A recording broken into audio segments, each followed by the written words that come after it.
Hi friends, welcome to our channel. నా video నచ్చితే like చేయండి, షేర్ చేయండి, సబ్స్క్రైబ్ చేయడం మాత్రం మర్చిపోకండి ఫ్రెండ్స్. గ్యాంగ్స్టర్గా మారిన ఓ అనాథ అమ్మాయి ప్రేమలో పడిన తర్వాత అతనిలో ఎలాంటి మార్పులు వస్తుందన్నదే ఈ లవ్లీ కథ. జూన్ 14న ఈ సినిమా థియేటర్లలో రిలీజ్ అయింది. తొలి రోజు నుంచే పాజిటివ్ రివ్యూలు వచ్చాయి. కన్నడ ప్రేక్షకులకు బాగా నచ్చేసింది. లవ్లీ మూవీ జై అనే ఓ గ్యాంగ్స్టర్గా మారిన వ్యక్తి చుట్టూ తిరుగుతుంది.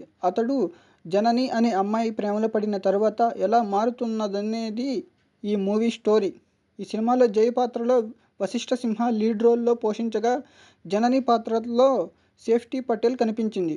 కనీసం స్నేహితులు కూడా లేని అనాథగా పెరిగిన జై ఓ హాస్పిటల్లో రక్తదానం చేయడానికి వెళ్ళి అక్కడ కనిపించిన జనని ప్రేమలో పడతాడు.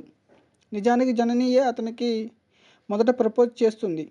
అయితే తన క్రిమినల్ బ్యాక్గ్రౌండ్ కారణంగా ఆమె ప్రేమను అంగీకరించడానికి జై వెనకాడుతాడు. కానీ తర్వాత ఓకే చెప్పడంతో పాటు పెళ్లి చేసుకుందామని అనుకుంటాడు. పెళ్లి కూడా చేసుకుని మంగళూరుకి షిఫ్ట్ అవుతారు. అక్కడ జై ఉద్యోగం చేస్తూ ఉండగా జనని ఊహించిన వ్యాధితో బాధపడుతుంది. సెకండ్ హాఫ్లో అసలు ట్విస్ట్ ఇక్కడే మొదలవుతుంది. ఇద్దరు కలిసి చికిత్స కోసం లండన్ వెళ్తారు. తర్వాత వాళ్ళ జీవితాలు ఎలాంటి మలుపులు తిరుగుతాయనేది సినిమాలో చూడాలి.